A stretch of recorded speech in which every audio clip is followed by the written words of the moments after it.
जब शल्य ने युधिष्ठिर से कहे कि जब देवराज इंद्र और इंद्राणी को भी समय आने पर बहुत विकट कष्ट का सामना करना पड़ा तो मनुष्य तो इससे वंचित नहीं रह सकता है।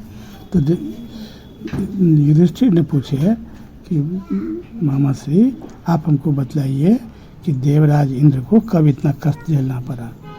तो शल्य ने कहने लगे कि युधिष्ठिर ध्यान देकर सुनो, सर्वश्रेष्ठ त्वष्टा नाम के एक प्रजापति थे। इंद्र से द्वेष हो जाने के कारण उन्होंने एक 3 सिर वाला पुत्र उत्पन्न किया।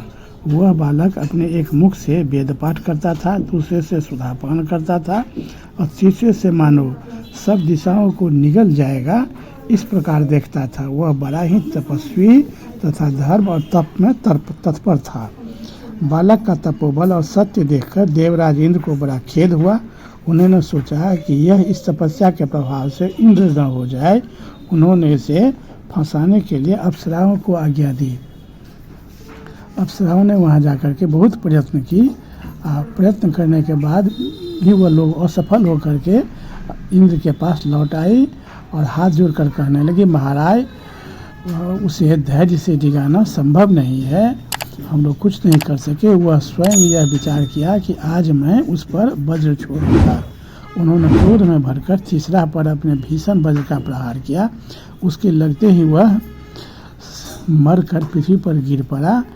त्वष्टा को जब मालूम हुआ कि इंद्र ने मेरे पुत्र को मार डाला है, मेरा पुत्र तपस्या कर रहा था, इंद्र ने उसे बिना किसी अपराध के ही मार डाला है, इसलिए अब मैं इंद्र का नाश करने के लिए वृत्रासुर को उत्पन्न करूंगा।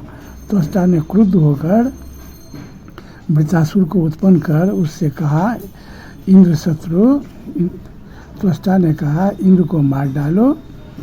और इंद्र और वृत्रासुर का बड़ा भीषण संग्राम हुआ। अंत में वृत्रासुर ने देवराज इंद्र को पकड़ लिया और उन्हें साबित ही वो संपूर्ण शरीर सहित निगल गया। तब देवताओं ने वृत्त का नाश करने के लिए जम्भाई की रचना की और ज्यों ही वृत्त ने जम्भाई ली कि देवराज अपने अंग को बहुत सी छोटा करके खुले हुए मुख से बाहर निकल गए। फिर इंद्र और वृत्रासुर का युद्ध होने लगा। इंद्र मैदान छोड़कर भाग गए किंतु कोई किसी को मार नहीं सका। इंद्र वहां से भाग करके चले गए। सब देवता और ऋषिगण भगवान विष्णु के शरण में गए। हे असुर निकंदन, आप इंद्र तथा संपूर्ण देवताओं को आश्रय दीजिए।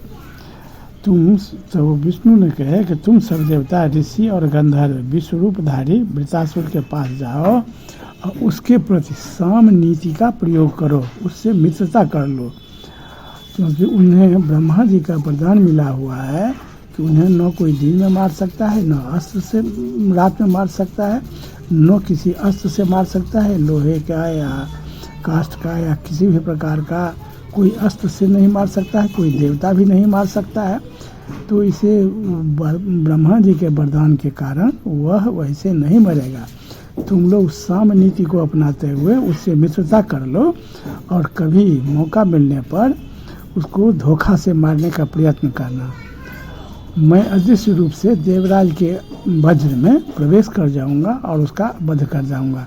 विष्णु भगवान के ऐसा कहने पर सब देवता और ऋषि इंद्र को आगे करके वृत्रासुर के पास चले और उससे बोले, दुर्जय वीर, यह सारा जगत तुम्हारे तेज से व्याप्त है, तो भी तुम इंद्र को जीत नहीं सके हो। जब संपूर्ण ब्रह्मांड में तुम्हारा ही तेज है, तभी जब तुम इंद्र को जीत नहीं सके, अब सदा के लिए तुम इंद्र से मित्रता कर लो। जब दोनों में मित्रता हो जाएगी तो दोनों चैन से रहोगे। मुझे इंद्र और देवता, तो वृत्रासुर ने कहा, मुझे इंद्र और देवता लोग किसी भी सूखी या गीली वस्तु से, पत्थर या लकड़ी से, अस्त्र या शस्त्र से अथवा दिन या रात में न मार सकें, मैं सदा के लिए इंद्र के साथ संधि करना स्वीकार कर सकता हूँ। इंद्र संधि हो जाने के बाद वृत्रासुर बड़ा प्रसन्न हुआ। देवराज भी मन में प्रसन्न तो हुए, किंतु वे सदा वृत्रासुर को मारने का अवसर ढूंढते रहते थे। एक दिन इंद्र ने संध्या काल में वृत्रासुर को समुद्र के तट पर विचरते देखा। उस समय वे वृत्त को दिए हुए वर पर विचार करने लगे, यह संध्या काल है, इस समय न दिन है न रात है, यदि आज मैं इस महान असुर को धोखे से नहीं मारता हूँ तो मेरा हित नहीं हो सकता। समुद्र पर पर्वत के समान फेन उठता दिखाई दिया। वे सोचने लगे, यह न सूखा है और न गीला है और न कोई अश्व ही है, अतः यदि मैं इसे वृत्रासुर पर फेंकूं तो वह एक क्षण में ही नष्ट हो जाएगा। यह सोचकर उन्होंने तुरंत ही अपने वज्र के सहित वह फेन वृत्रासुर पर फेंका और भगवान विष्णु ने उस फेन में प्रवेश करके उसी समय वृत्रासुर को मार डाला। इंद्र ने वृत्रासुर का वध तो किया, किंतु पहले तीसरा को मारने से लगी हुई ब्रह्म हत्या के कारण और अब असत्य व्यवहार के कारण पहले तो ब्रह्म हत्या किए और तीसरा को मारे और अब वृत्रासुर से मित्रता करके धोखा देकर मारे। तो तिरस्कृत होने से मन ही मन बहुत दुखी रहने लगे और इन पापों के कारण वे संज्ञाशून्य और निश्चेत से हो गए। तो उनका शरीर काम ही नहीं करने लगा, वो संज्ञा ज्ञानहीन हो गए और कोई चेतना उनमें नहीं रही तथा संपूर्ण लोगों की सीमा पर जाकर जल में छिपकर रहने लगे। तो वे इंद्रलोक से भाग करके अपने निष्क्रिय शरीर से जल में छिपकर वहाँ रहने लगे।